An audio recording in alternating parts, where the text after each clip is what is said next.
The biggest, and I mean the biggest ripoff in the entire history of all of creation has got to be the whole heaven and hell system. But let me backtrack a bit. I'll be changing a few names, including my own, for the sake of anonymity. My name is Brian. I'm about 21 years old, college senior, doing pretty well. I'm not the most dedicated student, but I get passing grades. Truth be told, I chose a subject that I already knew pretty well, so that I wouldn't have to study too hard: audio engineering. I grew up around audiophile parents, an uncle who's a professional producer, and two aunts who are cellists with a certain major symphony orchestra. I know music, and I know how to produce, so I don't have that much to do in class. This is relevant. You should know that I have a lot of free time on my hands, and I spend a lot of it at parties, clubs, and bars. So there I was, drinking, making a fool of myself, standard Wednesday night, and while I was grabbing another beer from the fridge, I spotted the biggest asshole I know. Johnny, we'll call him. Now, Johnny is a complete piece of human garbage. Guilty of pretty much anything you can think of in terms of day-to-day shittiness. Double parking, littering, getting pissed over little, irrelevant nonsense. Full-on roid rage dude bro. Kind of guy that's impossibly obnoxious, and even violent, but always seems to get away with it. That's what I thought, but I didn't even know the half of it. See, when I spotted him, he was carrying a heavy bag, dragging it across the lawn while the party raged on. Curiously aroused, I stepped out and followed him as he slipped into the woods behind the house. It was night, of course, and I didn't have to do too much to stay quiet because Johnny was stomping through those dead leaves. That, and the heavy bag dragging across the ground, wasn't exactly silent either. Now, I told you Johnny was a douchebag, but even knowing this, what I saw made my jaw literally drop. Out there in the woods, there was a small clearing, with a fresh hole dug in the middle, the shovel still laying on the ground. Opening the heavy bag and lifting it from behind, Johnny poured a dead body into the hole. And yes, I mean poured, because the corpse was in pieces. Hands, legs, feet, arms, head, just chopped into at least a couple dozen pieces. He poured the body into the pit, that then haphazardly tossed the bag in and reached for a shovel. I watched, petrified by what I was witnessing, as Johnny proceeded to fill the shallow grave out in the woods. About halfway through, he wiped the sweat from his brow, looked directly at me, and said, "Hey, Brian, you mind helping out a bit here? I'll make it worth your while." Now, it was already pretty terrifying to learn that he knew I was there, that he knew exactly who was watching him. But that struck me as particularly odd. He was being unusually friendly. The douchebag who would start a fight over nothing, talk shit on anybody, and showed no respect to anything, including himself, had just asked if I would mind helping, in a tone that suggested that no thank you was an acceptable response. I stood in silence for a minute, and he sighed, as if a bit exasperated. "Look, I know you're there, dude. It's fine. You followed me from the party, right? I'm not pissed or anything. Honestly, I'm just relieved. I kinda need someone to talk to about all this." He gestured towards the shallow grave that he had dug, and I shuddered.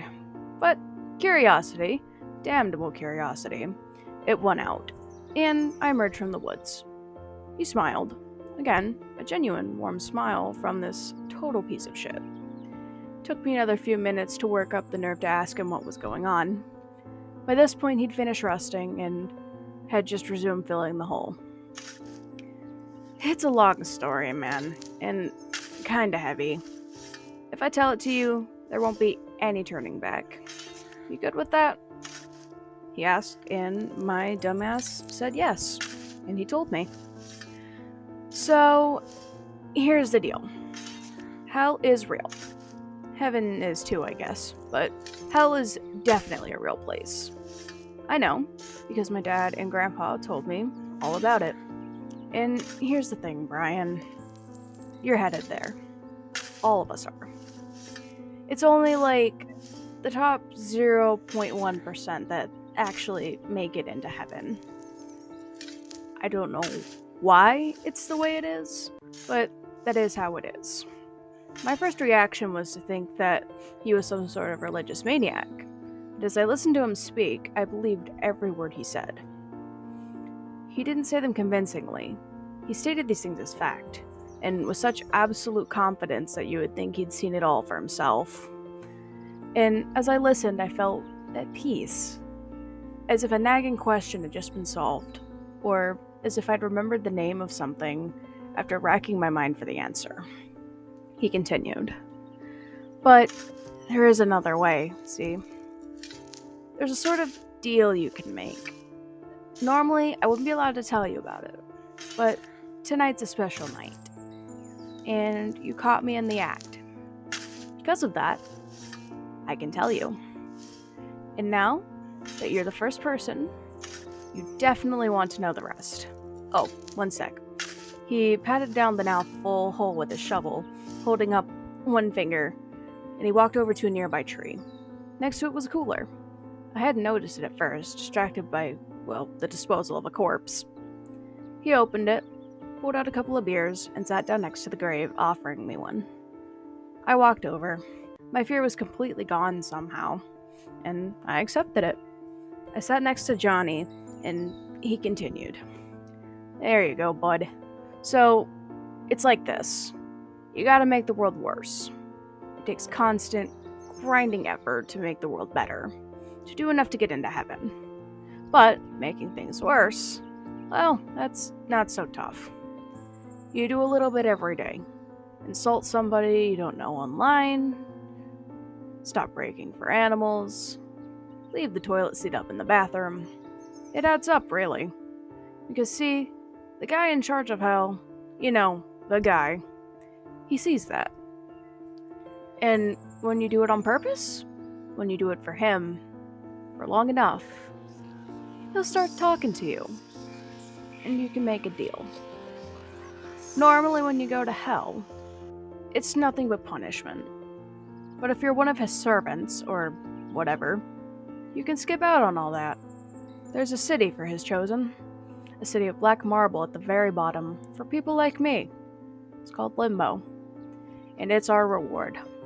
The false heaven at the bottom of hell. The more you do on earth to serve him, the better off you'll be. If you do just a little bit, if you make the world just slightly worse, you'll have to work. You'll have some sort of day job, like working in a factory or something. It sucks, but it beats having fishhooks shoved in your eyeballs, right? And you still get a couple days off every week. You do a bit better, though. Kill a few people, maybe intentionally spread HIV or something, and you'll get something nicer, like an easy desk job where you can slack off a bit. The more harm you do here, the better your life will be in Limbo. Now, this isn't something just anybody can do, but you have to hear about it from somebody on the inside. On a special day like today, on one of his holy days. But now, you know. And man, I'm glad I got to tell you. I've always liked you. You seem like a cool guy. As he continued speaking, I realized I was nodding my head, listening raptly, and I understood what he was saying. And some of the stuff he wasn't saying as well. I understood that if today wasn't one of his days, Johnny would have killed me. He would have done it slowly if he could.